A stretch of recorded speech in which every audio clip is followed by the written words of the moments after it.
Hello and welcome to Simon on the Sofa. Yes, you may have already guessed. Look who I am sat next to. You've probably seen, I hope you've seen, one of the, or both of the conversations I've already captured with this intriguing, interesting, intellectual terrorist to some extent, and shaking up the world, shaking up people, and basically I've come to London and managed to capture him here in London town. Enjoy this wonderful conversation. If you watched the one or the second one or whatever, it was talk that you was going to slap me around a little bit. That has taken place. We haven't filmed it. I won. Sacha won. Okay, it's on the camera. It's live. I don't mind admitting that. I'm sharing my vulnerabilities with you all today. Okay. So there was some slapping that went on, and we've resolved that now. We're happy, yeah? We've grown from that experience. Yeah, can I just say what a lovely place you have here? I felt like I found a good spot, yeah, at last. Welcome. Rather than my telephone table, which is the original one, sorry, my telephone chair, and then the last time I think the lights went dim and it looked like I was in a cave, right. And you look beautiful. So, you know that this is the New Earth casting couch. This is, yeah? Okay, super. This is where you sit people and go, right, what's your passion? For anybody that this is the first video, Sacha is a co-founder of New Earth Nation. Sacha's the founder. Start that again and do the edits. Otherwise you'll start a fucking cat fight amongst my administration. They'll be wanting to know who the other co-founder is. Do you know why I said that? Because when we talk, sometimes you say that, you know, it's not you just running the whole thing. I founded it. Yeah, you founded it, yeah. Keep that accurate. Yeah. It becomes the world's, but I mean, it wasn't co-founded by myself and a marsupial. It's co-founded by you and the world. No, it's founded. No, it wasn't. It was founded by me, and I walked that journey for a decade, and it goes out, and then it becomes its own thing, and I'm now being tethered and taken in its slipstream, which is for me an education process. Yeah, surrendering to where it's going now. Yeah, wonderful. Anyway, do you want to start that particular sentence again? So start that. Yeah. This is Sacha. If you haven't watched the first two talks, he's the founder of the New Earth Project, which is now morphed into, or transformed into the New Earth Nation, and a New Earth Nation. And just for, you know, like, I'm still exploring this all, you know, it's really wonderful. So I don't always sit with the same person numerous times, but because you share so much in those times, people feed back to me and go, wow, Sacha's just, you know, shared so much, or they could go into any area. So for me, I'm learning so much from just, you know, spending time with you and seeing more about what it's about. So as always, I don't have any agenda. I'm just happy to meet you in the flesh. You're from Malta and you don't have an agenda? I don't have an agenda other than to create another conversation to share with the world, and also to, in fact, the thing that was popping up for me today was actually a lot about joy.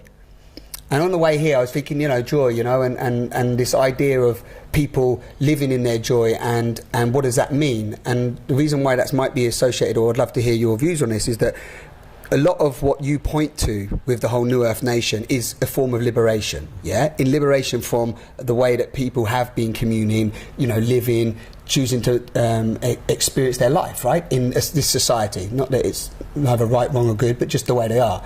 And what I experience with a lot of people is everybody I meet are either locked into this society, either in a mortgage, into some sort of money problem, debt. They work all month to pay off their thing. Do you know what I mean? That sort of aspect. And they're not really vitally living their joy. How could they possibly live their joy when they've been, in the first instance, if we go back to Genesis of man and the clear pathology of the human civilizational ebbs and flows, it's crystal clear that we've been downgraded systematically over millennia, decimated. I mean, there is very, very good evidence emerging to support the notion that 250,000 years ago we had a planet powered up on energy systems that we're only now on the brink of rediscovering.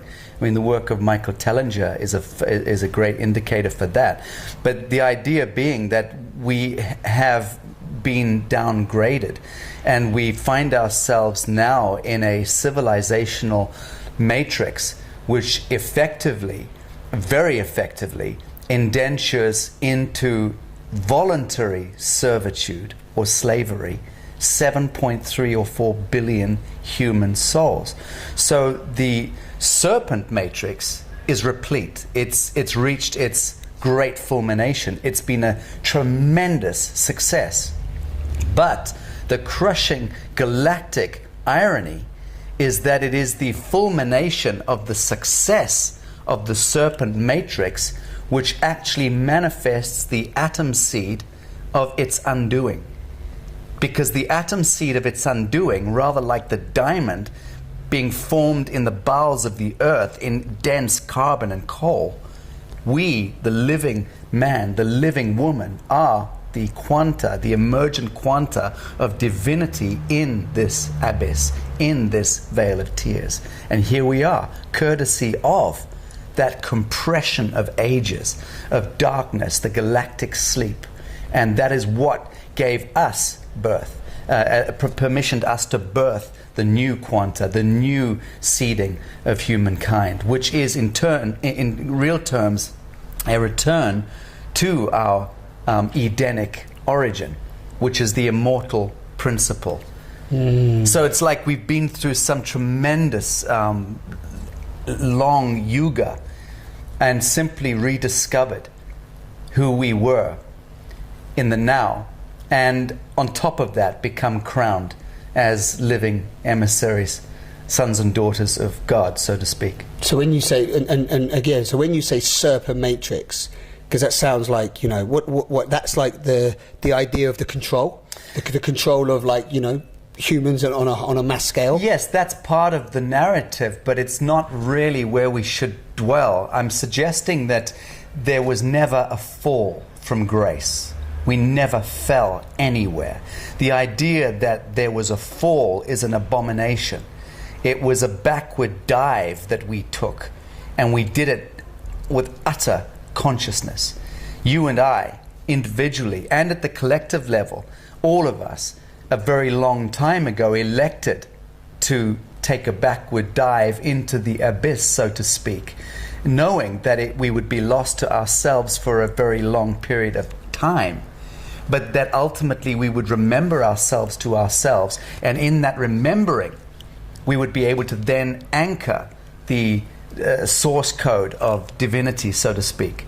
Source consciousness could become re-innovated in this dark quadrant of the multiverse. And we then, as we remember who we are truly, our divine nature, and that emerges beyond the religious myths, beyond the totems and the symbols and the mandalas and the mantras and the invocations and the ideas of salvation, we actually emerge as living men, living women, true bodhisattva, true Christ principles or Buddha principles or Krishna principles. And in that space, we become the anchor point for the entire quadrant of the universe into its absolution.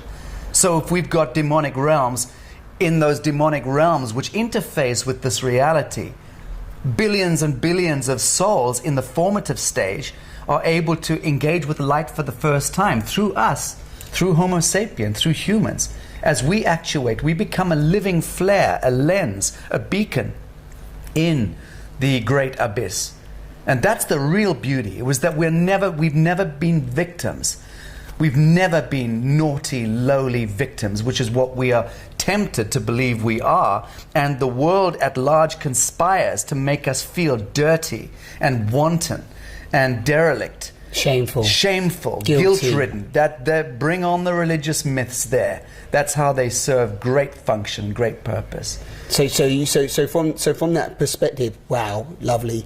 You know, I'm just like going into that. But in terms of when people say we're remembering, or we made this choice to go into the abyss, this dive, and so on, like we as individuals consciously made that decision to go into a dive, or we experience what you're pointing to, we have experienced before, or no, we've never experienced that before, what we're pointing to here. Like, as an individual, I don't think I have, right? But as individuals, there's been a time you feel in evolution that we've experienced this, what you're pointing to, or people have?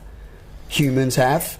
One is loath to speak much further on the idea than I already have expressed it, because we get trapped into trying to describe it in terms of a time-space continuum. Okay, awesome. And of course, rather like the fact that ultimately the name of God is ineffable, is unpronounceable, unsayable, we ought to know when to stop in trying to intellectually wrangle these ideas, because that's all they are, ideas, and they are not the thing. Exactly, we dissect it. And it's the same even with the word God, right? Because that gets thrown around, and it's like that's the word God is an abomination in many respects if one understands the etymology. But it's whatever we want it to be. But I mean, certainly Luciferians and Satanists, many of whom underpin the temporal infrastructure, intellectual and philosophical and spiritual infrastructure of this world in the here and now, is underpinned by pure Luciferianism, false light worship, but they will still speak in terms of God.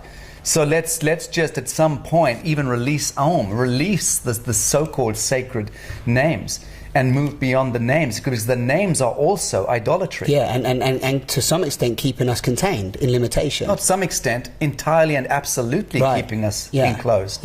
So actually, that when we started this on joy, which is great. So that idea of that people are even experiencing joy in that sort of container is also to some extent a bit illusionary. Well, it's having a tea party in a prison cell. Enjoy it if you want to. Right. But that ain't a cool gig. Because I had an experience recently where I was talking around happiness and joy and so on, and it was just, and I didn't know how to put it into words. And as you all know, watching, like, you know, Sacha has a way of using words, but it was like I just knew that something was right. It's like, people can justify, oh, this is joy, this is great, or I'm going to go and do this, or I'm going to travel here, or I'm going to buy this, and it's just like there's something for me that just feels missing to that. It's like the way I view society, reality, and it's not from a judgment and it's like all bad, but it feels like there's just something missing from that, and I think that's what we've just pointed to. Well, the great words of Lao Tzu, and if you were depressed, you're living in the past. If you're anxious, you're living in the future, and if you're at peace, you're living in the present. And it really does come down to that. That so long as we permission ourselves to be either enchanted or intoxicated by the past or the future, meaning to say by fear or by desire, and be clear about this, fear and desire are exactly the same thing. And this is somewhat difficult for folks to get their head around. But explain to me how a fear and a desire is any different. You are still subjected. You're at their mercy so long as you put yourself there. You're not in the present, and if you're not in the present, you are in sorrow. Because you're either there or there. Fear and desire equals sorrow. It takes you out of them. That's exactly. And this whole thing at the moment about fear, when we use the word fear, again, in my experience, people, they don't want to admit that they're in fear. There's this big thing around admitting that we're as individuals in fear. But then, I associate fear to all, even anger, anxiety, suppression, depression, separation. All of these come from, or that's what I'm pointing to, come from that state of fear, Because in this moment, there isn't, to some extent, you're not in this moment of peace or now, whatever you want to term it as, and you're not in the past and the future, then you're not at conflict. There doesn't seem to be a conflict. Like right now, in this moment, there's not a conflict. That's where I'm sort of like exploring and dancing with. But that is still it's a huge step, isn't it, in the psychological process of a human being, because we're so conditioned. So when you point to even what you're pointing to today, there seems to be a malfunction, because it does what I did as well, is it wants to work it out, right? Logically, it wants to go, okay, but what does that mean? And to some extent, there sort of needs to be that stepping stone, no? Or do you not think? I know sometimes you are quite, to the point though, a little bit, some might say, ruthless with the way that you... I think I'm a very gentle soul. I mean, as far as there not being any conflict in the here and now, I hear you loud and clear, except if you don't get your feet off my sofa, there will be conflict. I'm joking. No, you're welcome to have that, because this is my dog's sofa, and actually he sleeps right there where you're sat. It's nice. So you're more than welcome. I won't rub them on you. There's no conflict. There's no conflict even in conflict. Really, I mean, there is not. There's a song and dance routine. There's a number of egoic projections taking place in a conflict, but in and of itself, in the actual event, there's no conflict taking place. It's a blank canvas hosting projections. Think about that. We're suckered into believing that events conspire against us and we are victims of circumstance. We're no such thing. I control the valve. I am the Solomon's key. I can determine if there is conflict or not. So that's coming back to full ownership and not giving away your power. In the here and now. Not giving away your power. So you're knowing that. So you're saying that every single thing is just a projection of what we're projecting onto you, this experience. Yeah. So entirely. Entirely. Yeah. So even like, and I've seen some of the dialogues that you have, and that you come back quite, openly when people are saying things, because obviously with what you're doing, you do get a lot of questioning, right? A lot of questioning, a lot of attack. Yeah, sure. And so on. But you always bring it back to, or what I've noticed so far, I haven't read everything, it's not possible, but I'm not following you like that mad, right? But the point is there's very much, you're bringing it back always to the person. In the first instance, I don't do much of the writing anymore. Most of it is the faculty heads and directors, and they're just replying and sharing back. Yeah, Greg, Paul, Jean Marie. I mean, our amazing admin team are the ones who are principally writing and growing out the metric or the philosophy, so to speak. I've got to be careful because it's not a philosophy, but you know what I mean. So I don't do much of that. There's not much prognosticating going on. But I've noticed when people actually do address you or ask you, you do, or it might have been in the past or whatever, but I noticed there is no past, but it might have been at those moments when you actually maybe have felt like, okay, I need to share now because it's being directed at you. That's what I mean. If there's a bullet flying, I'm really eager to catch it with my teeth. Because I think I'm pretty well tuned to that. But I mean, most of the real avid criticisms are being leveled anyway at me personally. They're not being leveled so much at the New Earth Nation. That's unfortunate. But I guess that's in a sense, personalizing it. But there are a lot of folks who can't seem to engage their intelligence quotient around the fact that I engaged with power in order to understand it. So I engaged with the United Nations, and I've connected with the Vatican. I've connected with many of the portals of power, and I've done that for many, many years, engaged with political and religious and academic leadership. And I've done so quite openly. And many grassroots or people who like to think of themselves as being grassroots activists like to imagine that I'm a shill or that I'm the Illuminati's man. Yeah. Also in my artwork I use a lot of Freemasonic symbology and occultic symbology. I've always done this in order to take those symbols and reclaim them and kind of expose them to the light. And also because the whole business about taking that rock and turning it over and looking at it is what I've been, and I'm talking about the Rock of Ages here. Really turn it over, expose it to the light. There are some real creepy crawlies there. I'm not afraid of that space, but a great many people who criticize me are, and they are very reductive and reactive and reflexive in their attitudes, which, oh my God, if it's got a square and a compass, he must be a Freemason, This is just bullshit ideas, but yeah, that's the big problem we face. Yeah, and how does that, based on the way that you view things anyway, does that affect you? No. God, no. Because otherwise you'll be in the straight of the reacting and in the conflict and all that. There's no point. Possibly, get wound up by projections of others. That would be a nonsense. Yeah. And we don't like, anyway, just no matter what, humans don't like change. They don't like something new. Yet, to some extent, everyone's calling out for something new. And then when there's something new arises, it's often like, well, it's questioned deeply. And I'm not saying it shouldn't be. People might not want to go and jump in, but you've never said that that's free will as well, right? That's totally free will. So, in terms of you're good. I can't remember when we last spoke, but we've gone through January. We're 6 months in. And what's really, how are you feeling at the moment in terms of the direction? I know you're constantly doing webinars, sharing, but it's full power? No, we're not at full power. We're beginning to now align in a way that I was hoping we would, and that's more to do with the kind of I hate to say this, but the fourth dimensional connectivity, the telepathic and the psionic or the intuitive connectivity is beginning to hum. It's beginning to connect. If you figure that We've got, I believe, well over 250 folks configuring now to make up the administration of New Earth. A lot more than that, in point of fact, now. And there is no rule book, and there's no real shape or form other than that which we put into it. Each of us. So we have a lot of people coming in and falling off the twig within a few weeks because they realize very soon, very quickly, that you're not going to get spoon-fed in this place, and there's no leadership per se, so you're not going to necessarily be taken by the hand beyond a certain point.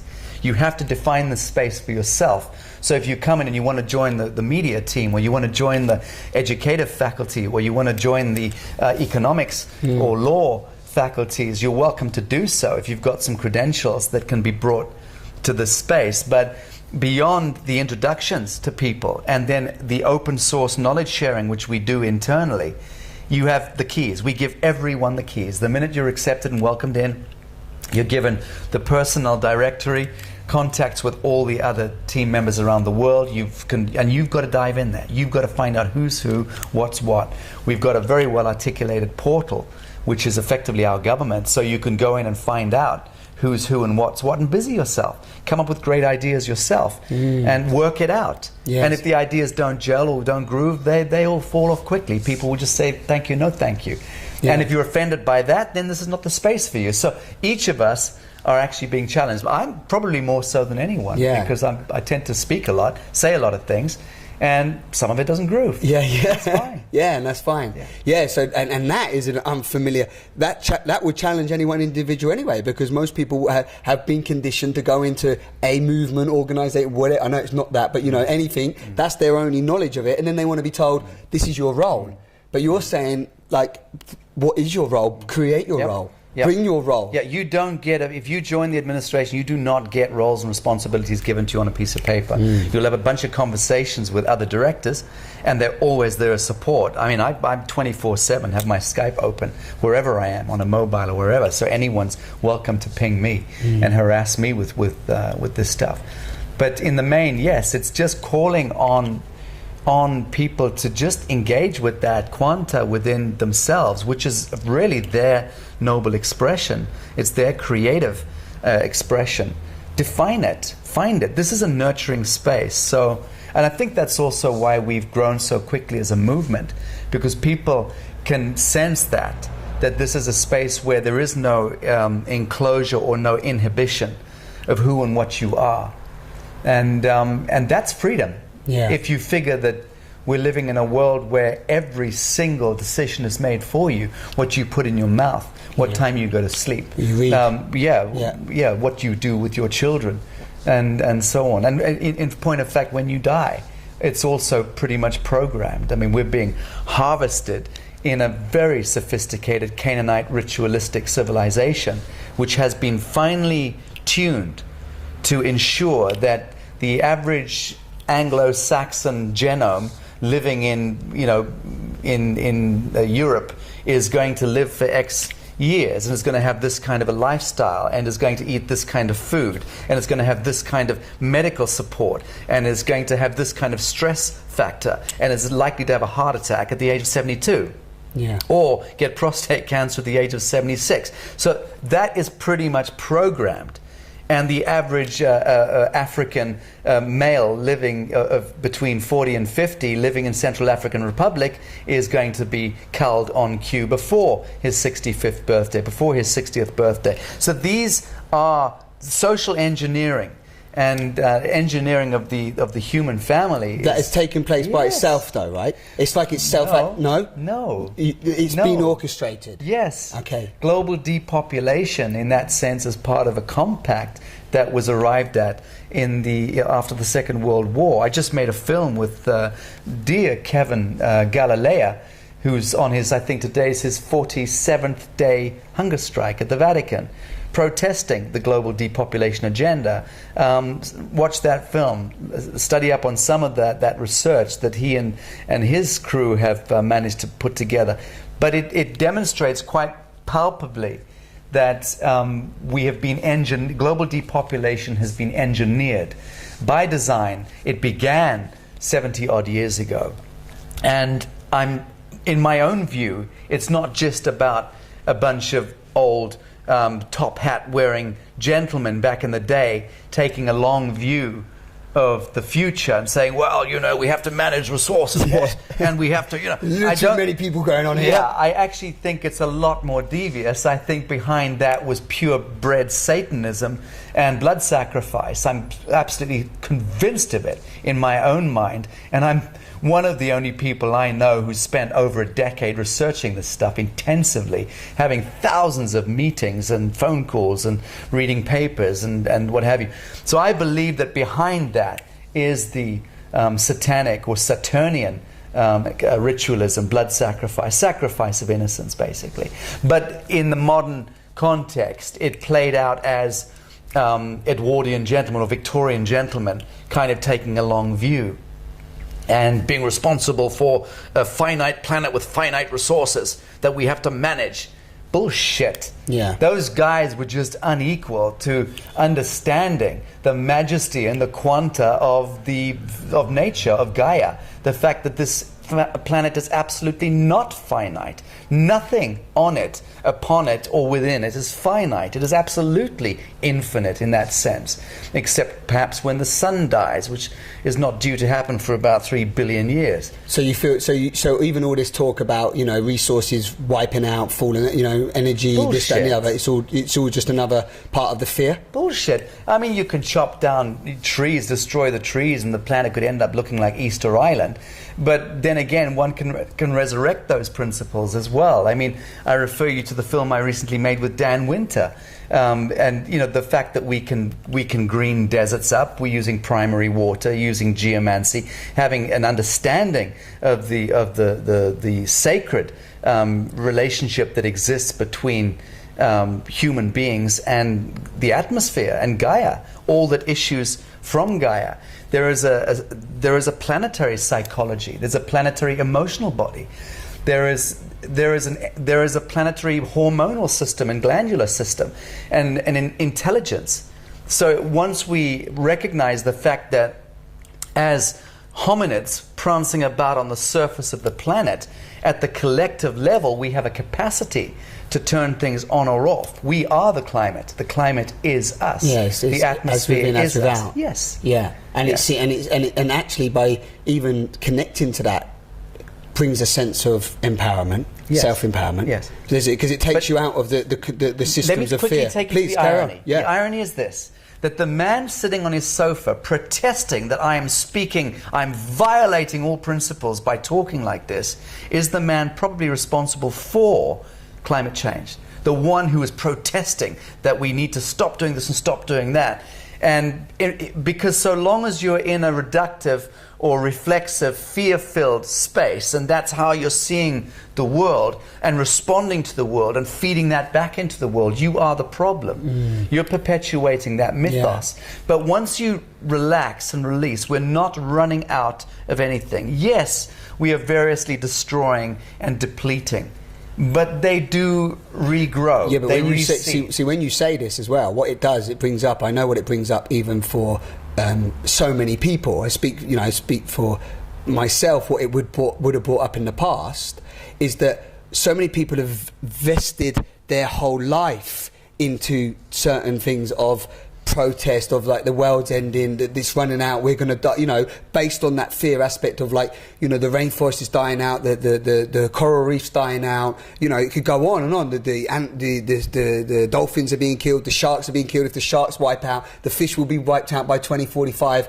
and so on and so forth. So there's that sense of fear and urgency and almost a decline that's taking place. That brings up even more fear. But that mindset that you've just described is just as static and intellectually dead as the old Darwinian Cartesian worldview. Mm-hmm. They are both dead because they're static and they're fixed, and neither of them allow for true awakening, for true evolution. Yeah, well, because they've just moved on. It's just like somebody's passed it on for a book or a thing. It's just moved on. Yeah, all of that. Yeah. So we're just compounding old mythos with new mythos, right? And we're taking the lowest common denominator invariably, which happens to be base frequency, and which is fear. And then that fear gets projected into our children, and we educate our children accordingly. Yes. Now, if we taught our children that they are divine and that they are the Grail and the Solomon's Key, and everything that is sacred is hardwired within their mitochondria, within their DNA, then perhaps those children would blink into the daylight and own that majesty and start to paint on the canvas of life in a profoundly beautiful and mystical way. Yeah. And that might mean an end to war. Yeah. That might just mean an end fear, to poverty, suffering, disease. It's all the same complex. Yeah. Absence of self, pure selfhood, is war, disease, poverty. Separation. Yes. Yeah, wonderful. Yeah, and it's such an interesting time, because it's also not about rubbishing that and saying that's bad and wrong. It's about seeing it for what it is. Or as I'm listening to you talk, it's like seeing it for what it is. That's what we're there. Observe that. And as I always say to people watching, it's like whatever little bit of seed that they hear from this conversation, like you said to me, go and explore that. Watch the film. Do your own research. Check out what these words mean, and so on. And sometimes you use words that some people might point at and go, well, that's religious still. You're just pointing to religion, and so on. But again, it's like dive in for yourself, isn't it?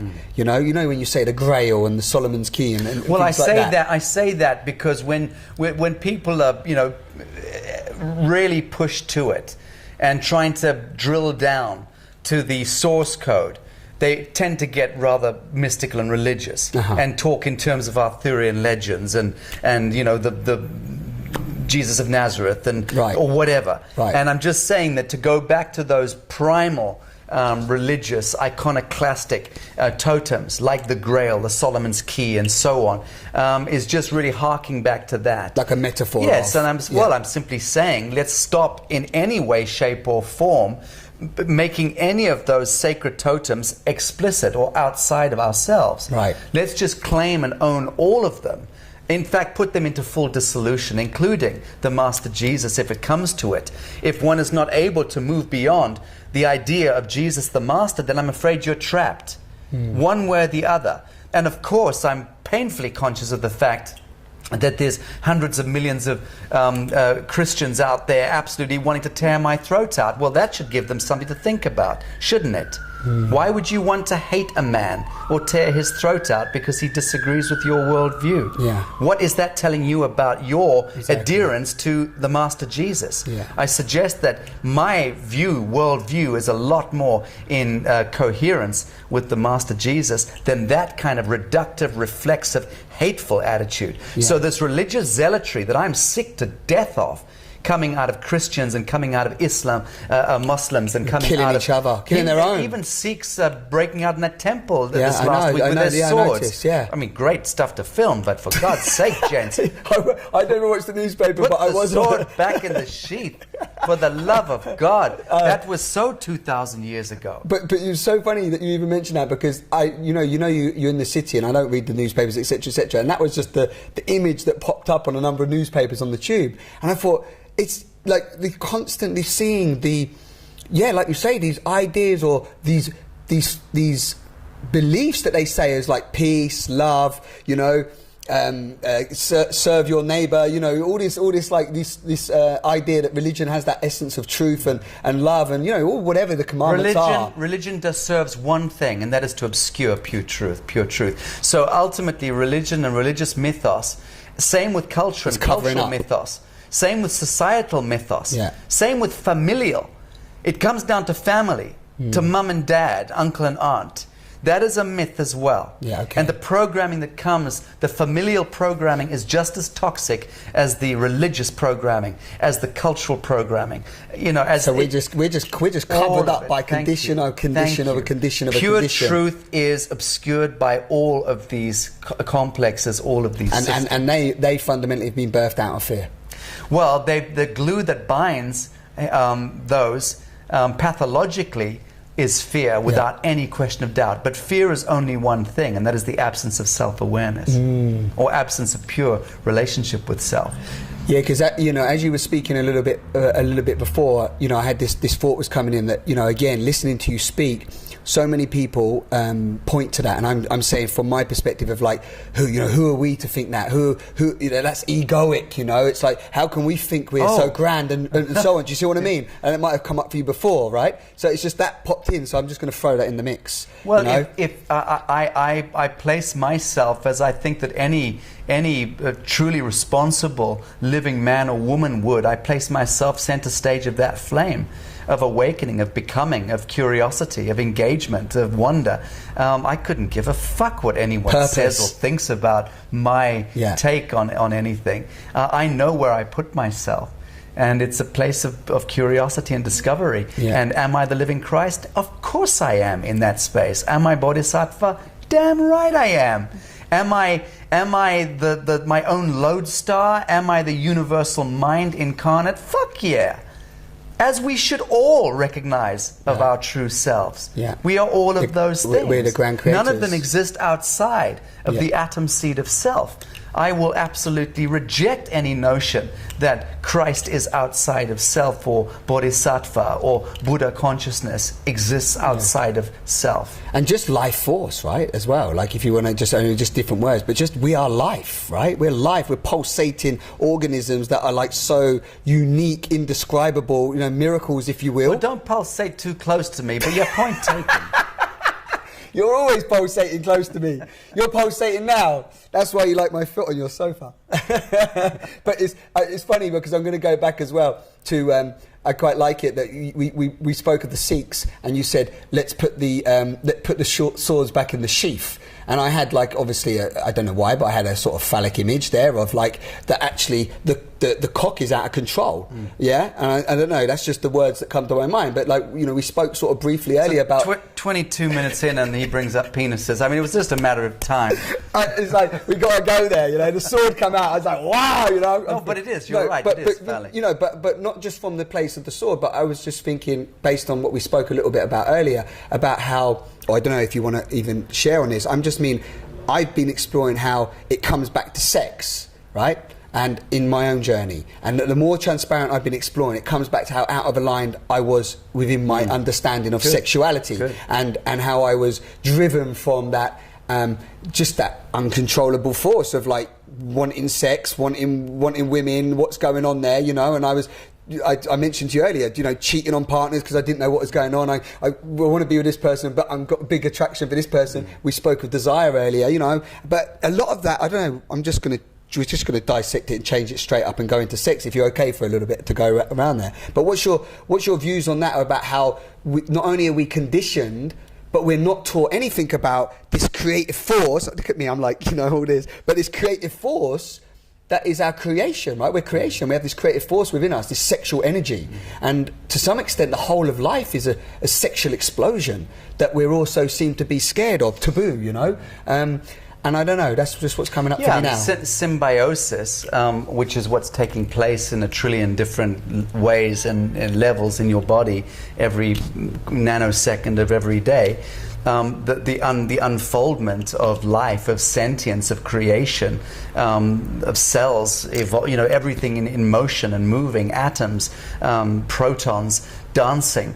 Yes, it is all symbiosis. It's all manifestation. It is a galactic orgasm in that sense. I don't know that we need to be taught anything about sex or sexuality, but we certainly, it would help if we weren't taught anything at all, because in that space, when we emerge from the womb, we would be able to arguably educate the world about what that orgasm actually is. Right. But the problem is that babies are born into this world, and the moment that they're brought into the atmosphere, one, they engage with the collective forgetfulness. Being born into the atmosphere of this earth is to forget your divinity, and to have to awaken within this earth, this mortal realm, and grope blindly in the dark in order to rediscover your origin, and then hopefully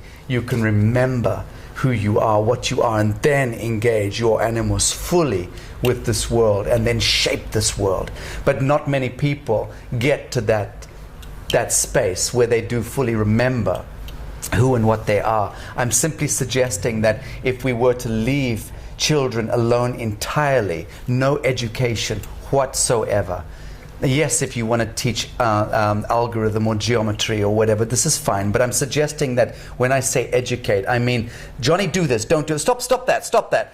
All of this nonsense. From the moment a child pops out the womb, it's being cauterized. It's being singed, it's being seared, it's being docked, it's being cropped, it's being mutilated, mutated, foot-bound, mind-bound, soul-bound. And what the hell do we expect is going to emerge off the back of that kind of prejudicial inhibition? With definitely uncertainty. Well, it's ghastly, because no wonder these kids then break out in all sorts of tantrums. Number one, the minute they can scream, of course they scream. I would too. And mind you, I'm not sure that I did scream much. My mother tells me I never had tantrums as a kid. But then you grow up, and then you hit adolescence, and then you have all this hormonal stuff going on. And at the same time, you're being told, do this, do that, don't do that. And you hate your father, you hate your mother, you hate your school, you hate your home, you hate your sister. You hate. That's what you do. You hate. Yeah. And you simply, because what you're doing is you check out. But carry on, sorry. You're craving bliss. Yeah. You're craving that experience, and it's still being held from you. You're not being permissioned to discover it. You're not allowed to put your hands in your pants. Yeah. You can't put your hand in anyone else's pants. You know, it's all of this is just wrong. And you know, if one were to speak in pure terms about sex, sexuality, and discovery, and the need for complete, wholesale retrieval of dignity in sex and sexuality from the cultural complex, we would go into territory that would offend so many people at so many levels. It's not a conversation I believe we could even have. Not without you or me looking like Gary Glitter. Yeah. And I'm not suggesting exactly. that was cool, but I'm just saying that there's so many political sensibilities around this issue about who he says, she says, and what the state says, that it's not even worth getting into the dialectic. And again, we come down to what you pointed out earlier, is that the mind starts to come in. Then we got the right and wrong, and then, well, I need to educate my kids like this, and we're so conditioned, and we need that. But what if we don't do that and we don't do that? It's almost like there's a constant fear even to allow the freedom of life to just do what it does. It's almost like there's a constant fear to get out of the way and just to be with what is arising, because we talk of, like you just said, all of what you just said, education and so on.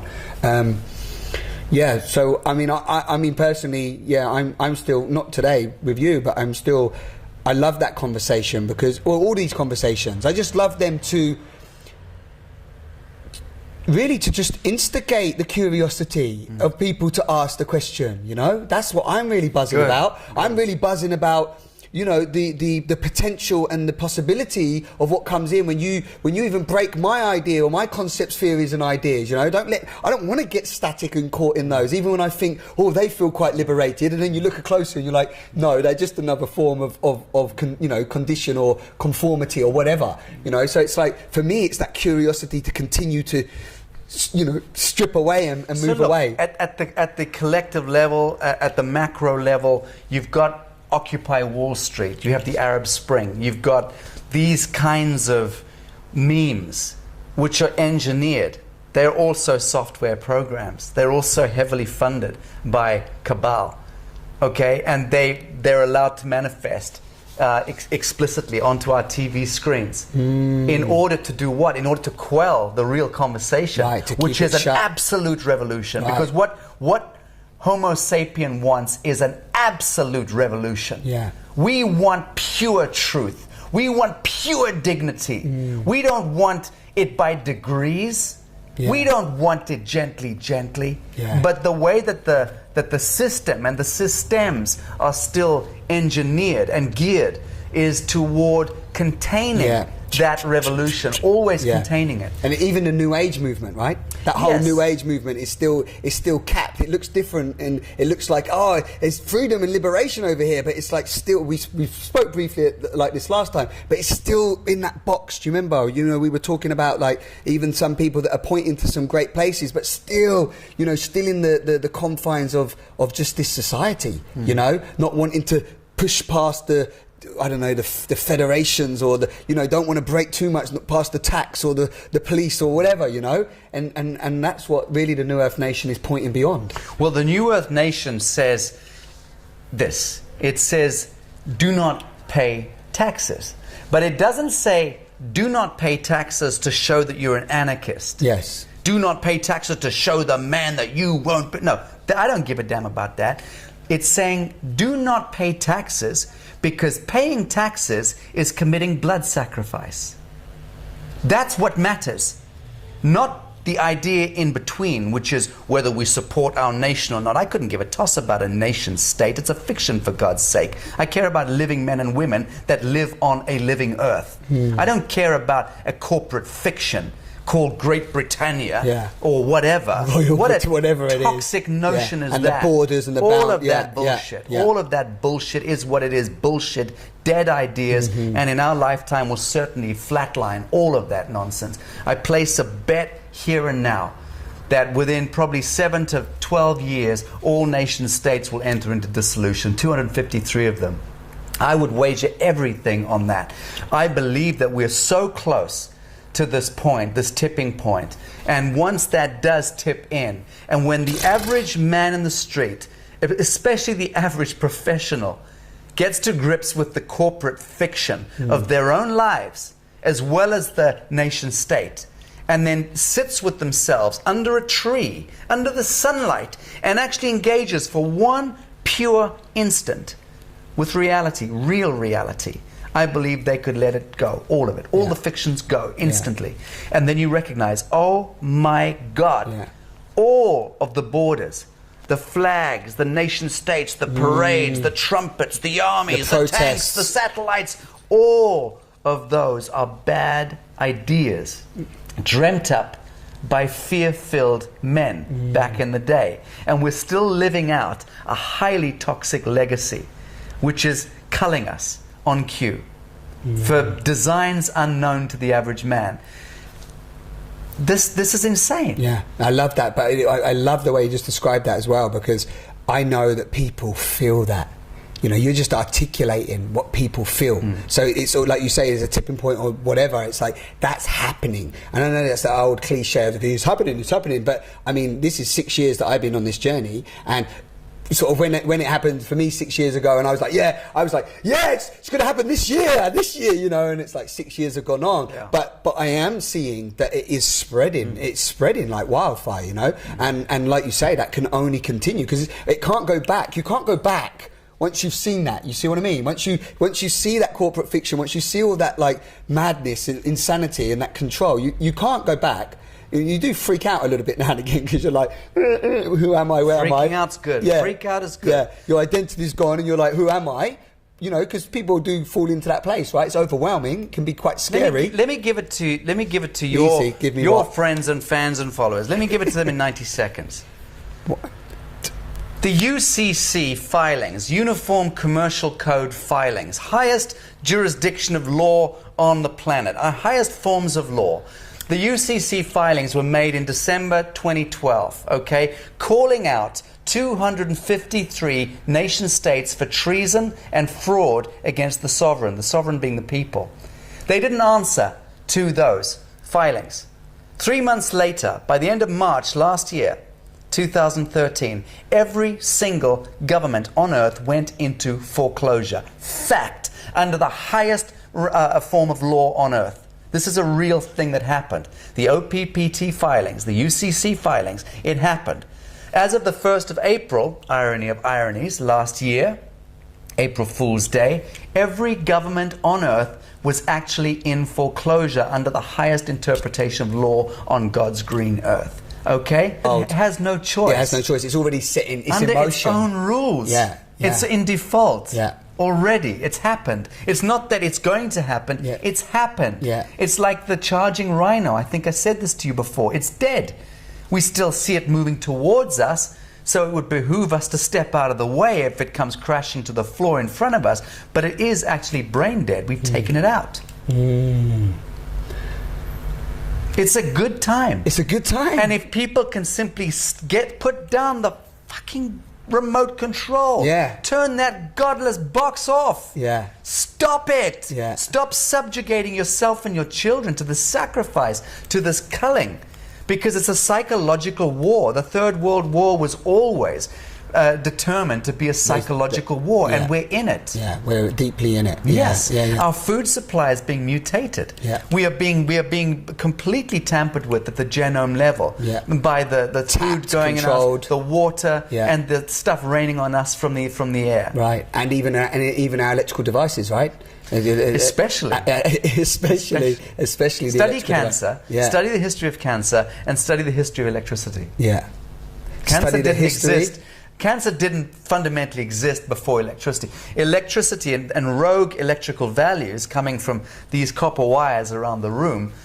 So we never had cancerous cells in our body anyway? Well, we always have cancerous cells. Yeah. I mean, because you can be subjected to cancer by being in the wrong water, which has got too much of a chemical compound in it. You can be subjected to a cancer by having too much sunlight under the wrong conditions. It's biochemistry. If your biochemistry is equal to it in certain conditions or preconditions, you are subject to cellular mutation. Right. But the point is that cancer is a myth, in as much as it can disappear just as quickly as it appears. It's a threshold.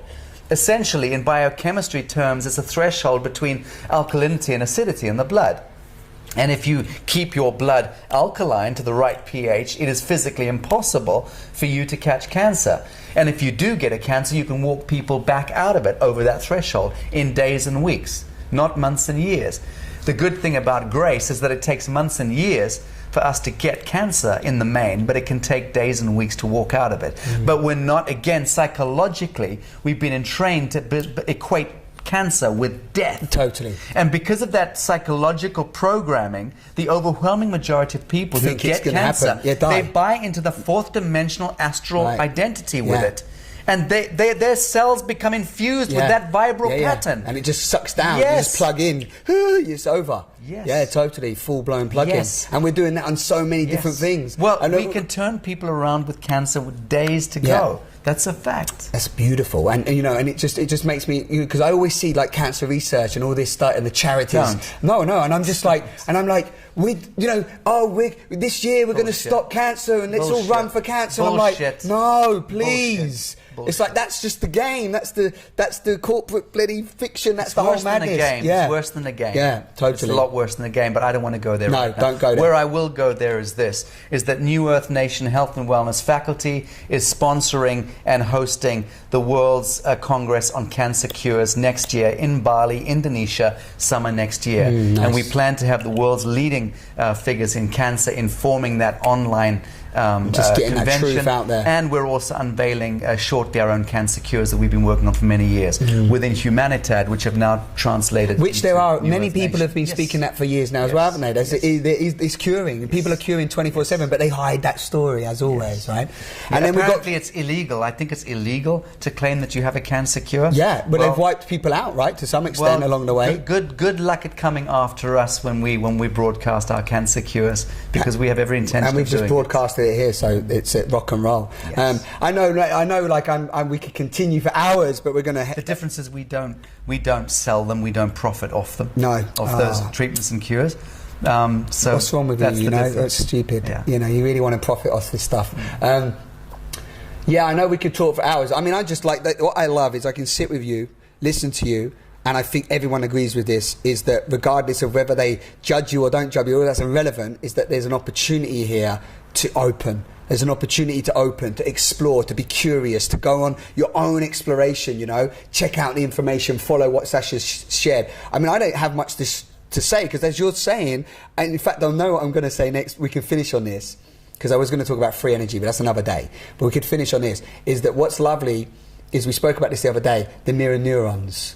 So what I'm doing in this moment, we can just touch on that, because some people might not know that term yet. But what's lovely is that I can touch on, listen to you, and in this frequency, when we're sharing, through the mirror neurons, I get the opportunity to tap into some of that information, right? No, you get to become me. Yeah. And I get to become you. There you go. So who looks like who now? Am I Simon and is this Sacha? I'm Sacha. It's Simon. See? You don't know, do you? No, but yeah, so we just fire a little bit on the mirror neurons. Well, I'm no expert on mirror neurons. For me, it's something which has always existed because one knows that it does. But my understanding is that in fairly recent terms, they've come up with this notion or proving out this notion of mirror neurons. And it describes really the capacity that we have when we engage with someone that we are in coherence with. Right. And when you meet someone and fall in love, the two of you, by an invisible compact, switch on mirror neurons. And we can allocate more or less however many we want to. And those mirror neurons in me and in her, in me, or in you, become completely attuned. And in point of fact, they become the same neurons. So they're bouncing through the quantum into your head and my head consecutively at the same time. They're in the same space-time. Right. So you could be in Australia, I could be on the other side of the planet. And although I'm not in love with you, Simon, so I'd rather talk about a woman. He is in love with me. But when someone picks up the phone and says, oh my God, I knew you were calling, but they're 10,000 miles away. Yeah. This is what's going on, is the mirror neurons in you connected to that being are the same neurons. So you know. Now, the more we can shut our eyes and withdraw from the matrix, so to speak, and retreat into the sacred space, and to connect with that intelligence, that capacity we have, the mirror neurons that you have, in point of fact, you share with every sentient being on Earth. So you can, in fact, feel what an African rhino is feeling as it's being poached, if you're that empathetic. Yeah, that's a deep dive. Ultimately, we are being called to plumb down and plug in to that quanta, which is the absolute all, and to get the atom seed of Gaia, the living heart of this planet, is the pulse, it's the Hertz frequency that we are being invited actually to go into phase coherence with that atom seed. Because once we do hit that quanta, and we all of us lock and load in that frequency, bandwidth, at that point, we move this entire plane into the so-called fifth dimension, and heaven on earth reigns supreme. Put that in your pipe and smoke it. Smoke that one!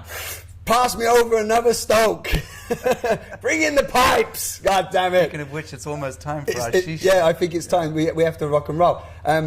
That is like, we don't need to touch on it, but that's what some people might even, when you said about mirror neurons, that's what some people might associate when they go, I'm telepathic. Yes, yeah, that's exactly it's what exactly that. I'm telepathic, and I'm tuning in, or like, oh my God, you was there. Or I'm an empath. Yeah, and I'm an empath, or whatever. I relate. Yeah, I totally relate. I'm totally tuning into you right now. And you know, and my friend said recently something, I don't know if this is associated, but he's a musician, like yourself, and he didn't play the piano, but he was sharing that he's played the guitar and a number of instruments, and then in the presence of this awesome person who was teaching him piano, he basically picked up piano within like literally 2 weeks. But when I say play the piano, he now plays the piano. Like, no, talk about download, whatever you want to call it. And he was sort of describing that same thing, that like based on maybe a little bit of his intelligence already, he can tune in with that other person's intelligence, and there was an exchange. Just mathematically precise there. Right. That's mentorship at its finest.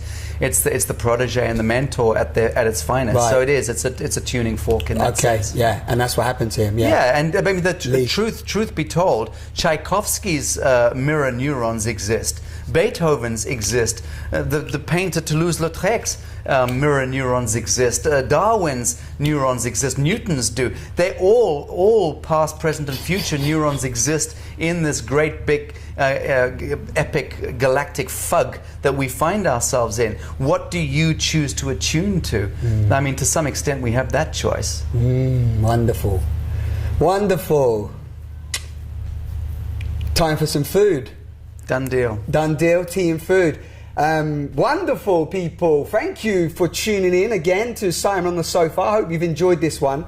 I feel that for me, I enjoy these conversations more and more. You know, I remember the first time I spoke to Sacha, you know, I was blown away. I get less and less blown away now, but can actually absorb more and digest it. So I hope that's happening for you as well. As always, go and check the website. Have you changed the website name now? It's newearthnation.com? .org. newearthnation.org. And New Earth Project, not there no more. It was just I don't know. merged. It may well be. It may well be. But newearthnation.org, if this is the first video you've come across, you know, go on the exploration on YouTube. If you want to listen to Sacha some more, he's in a number of interviews and conversations, and we're doing a webinar tonight and so on. So get involved. You've heard it all. You've listened. You have the invitation, and break out of your conditioning. Sending you all love. Share these videos, subscribe, explore, step into your divinity. Thank you all for listening. Thank you, Sacha. Can I get a hug?